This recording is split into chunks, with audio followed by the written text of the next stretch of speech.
మొక్కజొన్న రైతుకు మంచి ఆదాయాన్నిచ్చే వనరుగా చెప్పవచ్చు.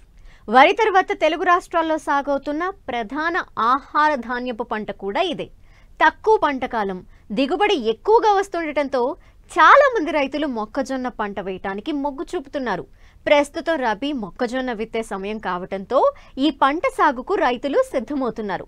అయితే మొక్కజొన్నలో అధిక దిగుబడులు సాధించాలంటే పాటించాల్సిన సమగ్ర యాజమాన్య పద్ధతుల గురించి తెలియజేస్తున్నారు కరీంనగర్ జిల్లా జమ్మికుంట కృషి విజ్ఞాన కేంద్రం శాస్త్రవేత్త డాక్టర్ విజయ్.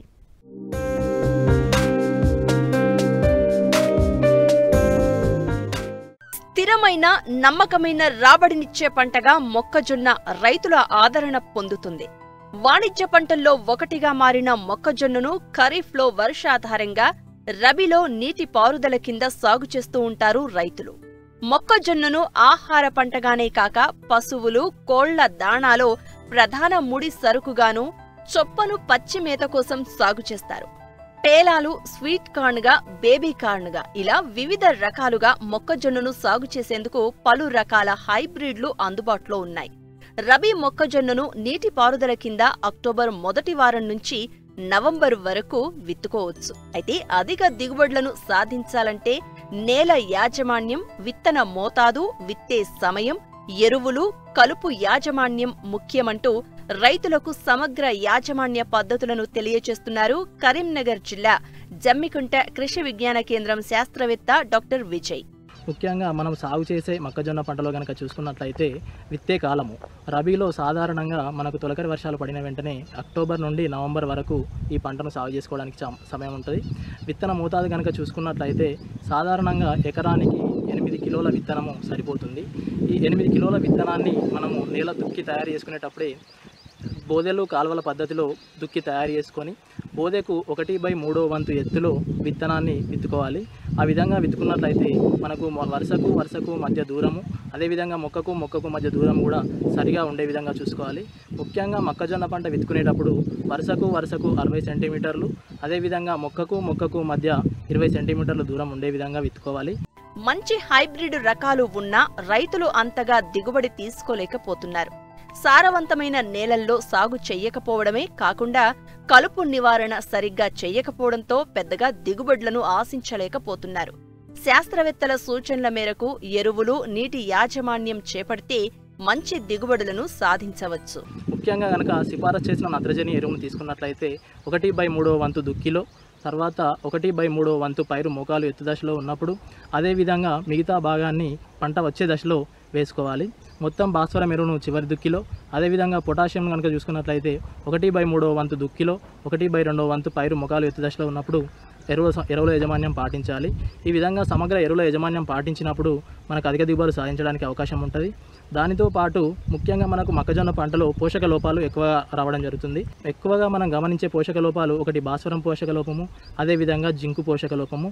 జింకు పోషక లోపం వచ్చినప్పుడు ఆకులపైన ఆకుపచ్చ మరియు పసుపచ్చ చారలు ఏర్పడతాయి. నివారణ కోసము చివరి దిక్కులో 20 కిలోల జింకు సల్ఫేట్ కానీ, లేదంటే పైరు ఎత్తు దశలో ఉన్నప్పుడు లీటర్ నీటికి 2 గ్రాముల చొప్పున జింకు సల్ఫేట్ కలిపి పిచికారీ చేసుకున్నట్లయితే పంటలో జింకు లోపాన్ని నివారించుకోవచ్చు.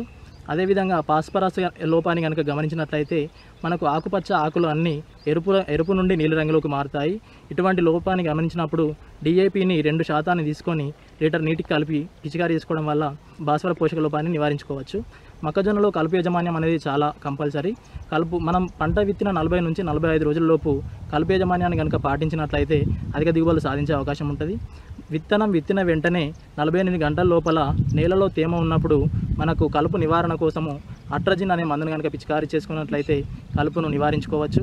అదేవిధంగా పంట 15 రోజుల దశ దాటిన తర్వాత దానిలో మన పంటలో ఉండే కలుపును బట్టి వెడల్పాకు కలుపు కానీ, లేదంటే గడ్డి జాతి కలుపు కానీ ఎక్కువగా ఉన్నట్లయితే టెంబోట్రయాన్ ప్లస్ అట్రజిన్, మనకు మార్కెట్లో లాడిస్ అనే పేరుతో ఈ మందు లభ్యమవుతుంది. ఈ మందును కనుక పిచికారీ చేసుకున్నట్లయితే వెడల్పాకు గడ్డిని, అదేవిధంగా గడ్డి జాతి కలుపును నివారించుకోవచ్చు. ఈ విధంగా కనుక చేసుకున్నట్లయితే మనము పంటలో కలుపును మొత్తం నివారించుకోవచ్చు. ఈ మధ్యకాలంలో మొక్కజొన్నకు కత్తెర పురుగు మహమ్మారిలా తయారైంది. గత ఏడాది ఈ పురుగు దాడి వల్ల చాలా మంది రైతులు తీవ్రంగా నష్టపోయారు. అయితే రబీలో మొక్కజొన్నను సాగు చేసే రైతులు భయపడాల్సిన పని లేదంటున్నారు శాస్త్రవేత్తలు. కత్తెర పురుగు నివారణకు ముందస్తు జాగ్రత్తలు తీసుకుంటే సరిపోతుందని చెప్తున్నారు. ఇక మొక్కజొన్న సాగులో మనం ఇంకా ముఖ్యంగా గుర్తుపెట్టుకోవాల్సింది ఏంటంటే ఈ మధ్యలో మనం చూస్తున్నాము కత్తెర పురుగు అని చెప్పేసి. ఈ కత్తెర పురుగు రావడం వల్ల చాలా దిగుబడులు తగ్గిపోతున్నాయి. దీని యొక్క నివారణ కోసము రైతులు ఆందోళన చెందాల్సిన అవసరం లేదు. ముఖ్యంగా మనం పంట విత్తిన వెంటనే 7 నుంచి 10 రోజుల లోపల ఎకరానికి 10 నుండి 15 లింగాకర్షక బుట్టలు అమర్చుకోవాలి. ఆ తర్వాత ఆ లింగాకర్షక బుట్టల్లో పడ్డ మన కత్తెర పురుగుల యొక్క ఉధృతిని బట్టి 15 నుంచి 25 రోజుల మధ్యలో ఒకసారి క్లోరాంత్రినిలిప్రోల్ అనే మందును ఎకరానికి 80 మిల్లీలీటర్లు తీసుకొని ఒకే సాలు వెంట మొక్క మొత్తం పూర్తిగా తడిసే విధంగా పిచికారీ చేసుకున్నట్లయితే మనము కత్తెర పురుగు నివారించుకోవచ్చు. ఆ తర్వాత పంట 30 నుంచి 40 రోజుల దశలో ఉన్నప్పుడు కత్తెర పురుగు కనుక ఎక్కువగా ఉన్నట్లయితే విషపేరం తయారు చేసుకొని మొక్క యొక్క సుడుల్లో వేసుకున్నట్లయితే కత్తెర పురుగును నివారించుకోవడానికి అవకాశం ఉంది. అయితే ఈ విషపేర తయారు చేసుకోవడం ఎలా? 10 కిలోల తవుడు తీసుకొని దానికి 2 కిలోల బెల్లము కలుపుకొని ఒక 2 నుంచి 3 లీటర్ల నీళ్లు తీసుకొని దానికి 100 గ్రాముల థయాడి కార్బ్ కలిపి ఆ తర్వాత ఆ విషపేర ఆ మందును తీసుకొని మొక్క యొక్క సుడుల్లో వేసినట్లయితే మనం మొక్కజొన్నలో కత్తెర పురుగును కంట్రోల్ చేసుకోవడానికి అవకాశం ఉంటుంది. ఇటువంటి యాజమాన్య పద్ధతులు కనుక పాటించినట్లయితే మనం మొక్కజొన్నలో అధిక దిగుబడులు సాధించడానికి అవకాశం ఉంటుంది.